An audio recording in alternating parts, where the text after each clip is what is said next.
টানা বৃষ্টিতে কালনা মিউনিসিপ্যালিটি বেশ কিছু ওয়ার্ড জলমগ্ন। দেখে মনে হবে যেন বন্যা হয়েছে। ঘরে জল ঢুকে জলবন্দী অবস্থায় দিন কাটাচ্ছেন এলাকাবাসী। চিড়ে মুড়ি খেয়ে দিন কাটাচ্ছেন এলাকাবাসী। সেই এলাকায় রয়েছে এক প্রসূতি। কিভাবে তাকে হসপিটাল নিয়ে যাওয়া যায় সেই নিয়ে চিন্তায় পরিবারেরা। এলাকাবাসীদের অভিযোগ, দীর্ঘদিন ধরে ড্রেন সংস্কার না হওয়া এবং মজে যাওয়া পুকুরগুলি সংস্কার না হওয়ায় এই পরিস্থিতি। ওইসব চিড়া মুড়ি এইসব খাচ্ছি, রান্না করতে পারছি না, কিনা খাওয়াচ্ছি। ছোট ছোট বাচ্চা আছে, বাচ্চাদের নিয়ে আমরা কীভাবে কী করবো? আমরা পৌরসভায় জানাইছি, কমিশনারে জানাইছি, কই কিছু কথা। বৃষ্টি কমুক, হয়ে যাক, ভোট আসলে সবাই আসে, ভোট গেলে আর কোনো কথা বলছে না। আমাদের এই ওয়ার্ডের তেমন কোনো কাজই হয়নি আমাদের এই জায়গায়। আর যে কাউন্সিলর আছে, কাউন্সিলরকে বললো, কাউন্সিলর শোনে না। ও আজকে বলে করব, আসে মাপযোগ করতে আসে, আবার মাপযোগ করে চলে যায়, কাজ আর হয় না। আর যখন রাস্তা উঁচু হয়, বাড়ি আমাদের এখন ডাউন হয়ে গেছে। রাত্রে পড়েছে। কি গাছ ছিল এটা? নিম গাছ। রাতে কেউ ছিল দোকানে তখন? না না, আচ্ছা, এই দোকানটা কার? দোকানটা আমার, কানাই বইরাতে। আচ্ছা, তো যদি কেউ লোক থাকতো পড়লো তখন তো বিপদ করে। অবশ্যই হতো। এলাকার কাউন্সিলর ও কনজারভেন্সির সভাপতি জানান, পরিষেবা এখন যথেষ্ট উন্নত, কিন্তু মানুষের সচেতনতার অভাব।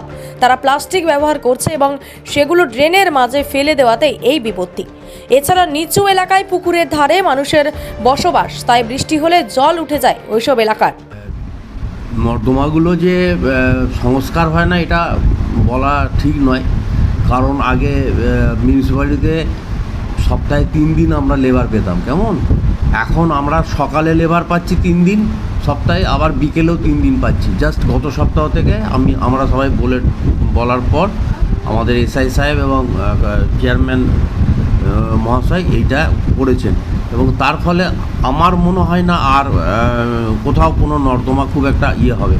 আগে তো আমরা যতটা চেষ্টা করেছি সকাল 8:30 থেকে 12টা পর্যন্ত লেবারদের করে যতটা পেরেছি সংস্কার করেছি, কিন্তু সমস্যা যেটা যোগীপাড়ার ওই সাইডটা 9 নম্বর ওয়ার্ডের জায়গাটা অনেক নিচু জায়গা, হিসাব মতন, মানে সেই কচ্ছপের পিঠের মতন, এই দিকটা উঁচু, ওই দিকটা নাবা।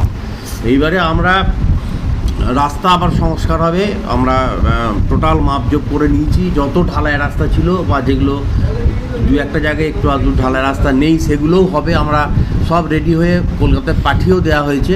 প্লাস নর্দমাও কিছু নতুন করে সংস্কার হবে, মানে তৈরি করা হবে, যেগুলো ভেঙে গেছে অনেক পুরনো আমলে, সেগুলোরও মাপযোগ নেওয়া হয়েছে। পৌরসভার পক্ষ থেকে প্রত্যেক দিনই আমাদের উদ্যোগ নেওয়া আছে। প্রত্যেক দিন আমরা পরিষ্কার করি। কিছু পুকুর আছে, সেই পুকুরের ধারে অনেকে বাড়ি করেছে, সেই বাড়িগুলো নিচু বাড়ি। সেই সমস্ত বাড়িতে হয়তো পুকুরের জলটা উঠেছে। কেননা আমরা কালনা পৌরসভার পক্ষ থেকে প্রত্যেক দিনের ন্যায় যেভাবে আমরা পয় পরিষ্কার রেখেছি এবং ড্রেন থেকে শুরু করে সমস্ত কিছুই আমরা পয় পরিষ্কার করে রাখা হয়েছে। আমরা মানুষকে অনেক সচেতন করেছি যে আপনারা দয়া করে কেউ ড্রেনে নোংরা ফেলবেন না। মানুষে কী করছেন যে আমরা নির্মল বন্ধুকে দিয়ে, কালনা পৌরসভার পক্ষ থেকে নির্মল বন্ধুকে দিয়ে আমরা প্রত্যেকদিন নোংরা তুলছি বাড়ি বাড়ি থেকে। সেক্ষেত্রে যে মানুষ অনেক কী করছেন, ড্রেনে নোংরাগুলো ফেলেছেন, তাতে কী হচ্ছে, ড্রেনটা জ্যাম হয়ে যাচ্ছে। অনেককে বলেছি প্লাস্টিক ক্যারি ব্যাগটা ব্যবহার করবেন না, অর্থাৎ 120 মাইক্রনের নিচে ব্যবহার করবেন না।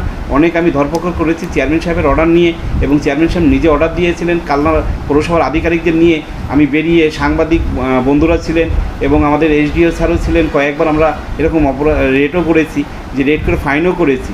তারপরেও মানুষ লুকোচুরি করে সেই সমস্ত ক্যারি ব্যাগগুলো ব্যবহার করছেন। বাড়িতে এনে তারা তো একটা ঠিক জায়গায় ফেলছেন না, সেই ক্যারি ব্যাগগুলো ড্রেনে ফেলছেন। ড্রেনে গিয়ে সেই সমস্ত জমা হয়ে ড্রেনটা বন্ধ হয়ে যাচ্ছে, জল পাস হতে অসুবিধা হচ্ছে। কিন্তু আমরা প্রত্যেকদিন পরিষ্কার করছি, প্রত্যেকদিন ক্লিয়ার করার জন্য একদম স্বতঃস্ফূর্তভাবে আমরা পরিশ্রম দিয়ে যাচ্ছি। তবে এই অবস্থা তাড়াতাড়ি কাটিয়ে স্বাভাবিক জীবনযাপনে ফেরার অপেক্ষায় কালনাবাসী। পূর্ব বর্ধমান থেকে সুমন বিশ্বাসের রিপোর্ট, খবর বাংলা।